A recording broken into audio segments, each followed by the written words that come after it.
jiite am réew am ñoo xam ne bu ñu grévé askan bi yëpp yëg ko di souffrir di sonn te bàyyi woo xel ci ñoom pour satisfaire leen ba nga santé dafa vital ci am réew bu fekkente ni bii dañu koy sàggane xam ngeen ni nag mot na ñetti weer ñeenti weer ñu ngi wax système santé bu Sénégal système santé fii doxul daanaka foo laal day metti ci santé bi mais ba léegi amul benn changement bu ñu indi wala ñu am yéene indi changement donc lan moo xew ci diggante ñi ñuy gouverner ak ñun ñi nga xam dañ ñuy gouverner donc am na càggante gu ci am goo xam ni doole mën a dut baaraam ñoom fajkat yi parce que li ñuy sàkk bu fekkente ni mën nañ ci taxaw pour saafara ko ñu daje ak seen ay kilifa ubbeeku nañu pour daje ak ñoom pour dialogue am mais nañu teg ci seen loxo loo xam dina leen satisfaire au moins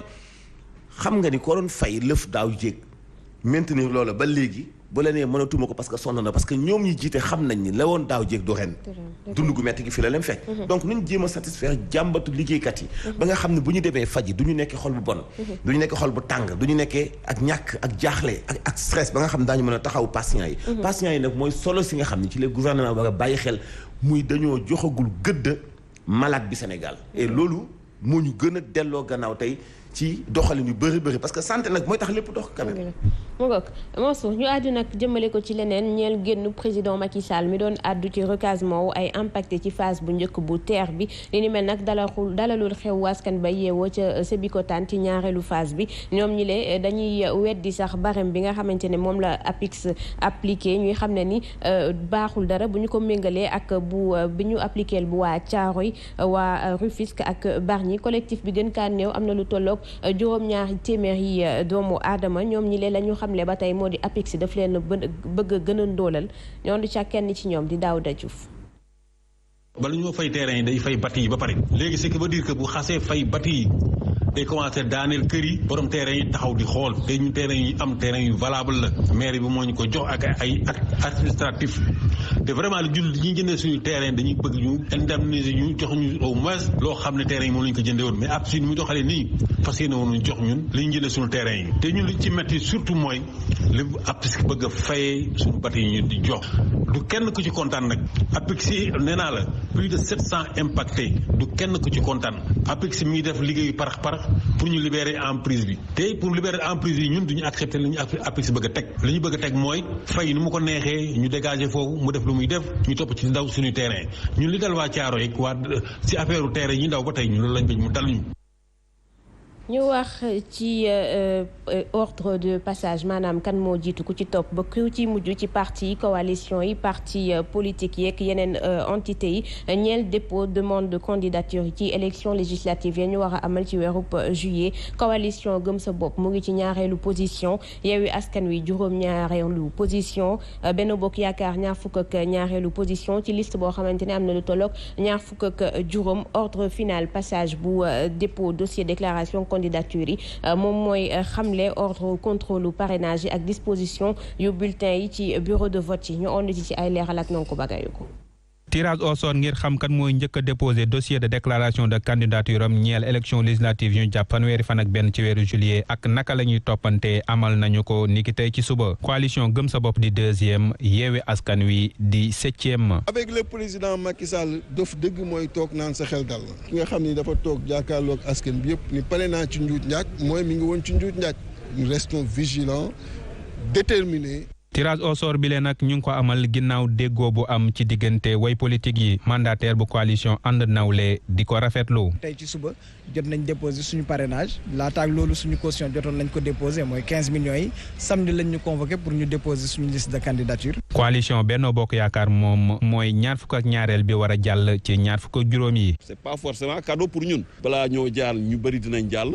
donc bu amee problème doublon ñun ci ñu sunu kaw lay dal mais dañuy nangu. il faudra bu ñu génnee ci élection bi ñu toog ñu évaluer. ci fàttali ordre finalu ni ñu toppante ci dépôt wu déclaration de candidature yi mooy jëmmal itam ordre bi ñuy rangalee bulletin yi ci bureau de vote yi. tirage au sort bi la ordre de passage provisoire la ndax ci ndeertal bi ordre de passage réel bi moom la ñuy jàpp li muy firndeel moo di bu ñu woowee benn parti coalition wala entité indépendante bu wuyuwul rek dañu koy yóbbu ci njeextalu liste bi ñu ond ci ak Tanor Thiendella Sidi Fall ci ay leeral. procédure bi procédure bu simple la boo indee say parrainage contrôle bi ñuy def ci ordre de dépôt bi nga xam ne tirage au sort bi moom la indi ci loolu rek lañ koy mën a def. ordre bi daal mooy ordre bi nga war a jàllee pour déposer say dossier bu dee yow par exemple nga nekk 6e ñu ne 6e da nga war a ñëw à passer à telle heure à 11h gisuñu la texte réglementaire bi dafa wax ne bu boobaa dañ lay delloo ca mujjantalu liste ba. bu dee par exemple suba démarré nañu kenn ci ñi nga xam ne woo nañ leen ñëwuñu dañ koy yóbbu 26e place parce que 25 ñoo déposé.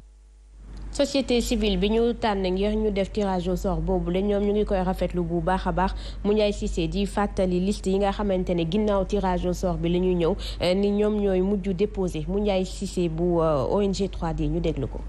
le fait que acteurs yi waxtaanee ko ba jubóor te noonu la suñu démocratie war a doxee problème bu mën a am ci maalum élection waxtaan mun na ko régler et waxtaan moo régler problème bi nga xam ne indi woon na jaaxle parce que bu ñu ko deful woon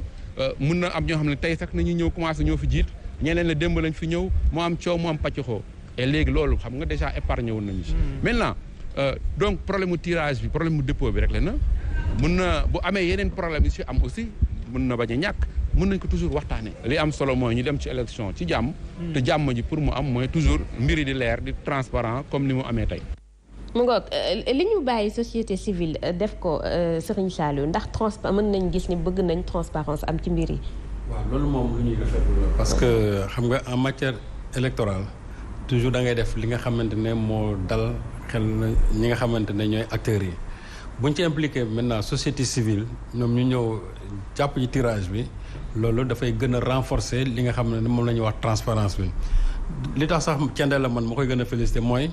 le fait que ñoom ñu xalaat ne cette fois-ci nañu def tirage ba mën a déterminer l'ordre de passage parce que aussi je crois que loolu moo gën a responsable li nga xamante ne moo xewoon ci élection présidentielle bi passé je crois loolu vraiment du lu jaadu parce que ñu ne kii moo fi njëkk bay nit ñi di xeexante seen biir ay mag yi jëm je crois que loolu moom à l'époque bu ñu xalaatoon lii peut-être que du ñu egsi foofu donc tey képp koo xamante ne nii jot nga sa ordre de passage comme ni ko Thiendella la waxee suñu ñëwee aussi ñu ne telle heure mooy sa heure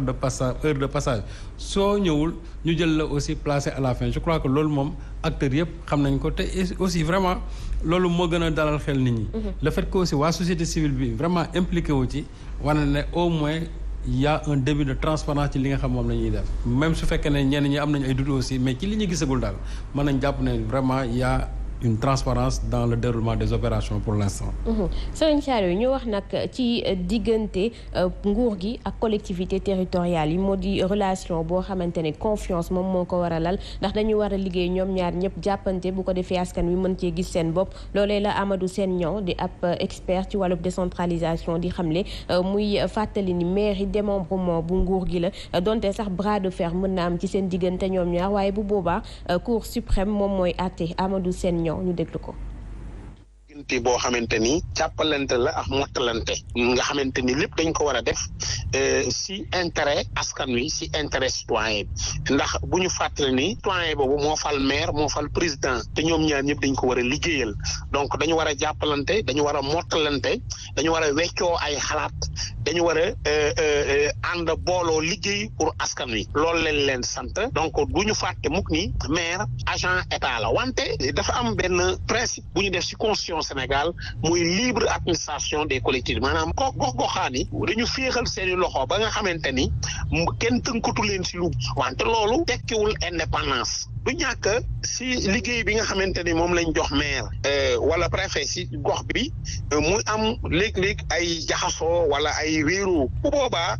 yoon moo leen di atte Sénégal nag baaxoowuñu di dem si yoon diggante maire ak état dañuy préférer teg ko si seen buntu kër yooyu si presse bi wala ñu def ko politique wante lépp yoon wax na ko ba pare.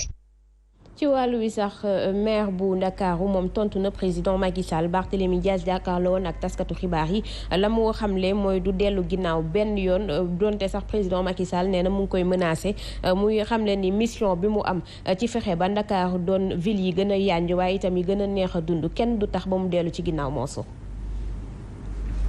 sañ na ko. parce que dañ koo fal pour mu am ay mission ak programme bu mu tegoon ci kanamu waa Dakar. loolee foog mu am détermination dogu pour wàccuwante ak moom ci wàllu politique. ci wàllu dundinu askan ci wàllu koom-koom. am fu ay man-manam yam gouvernement central war ko jàppale ci wàllu boobu. buñ ci lalee politique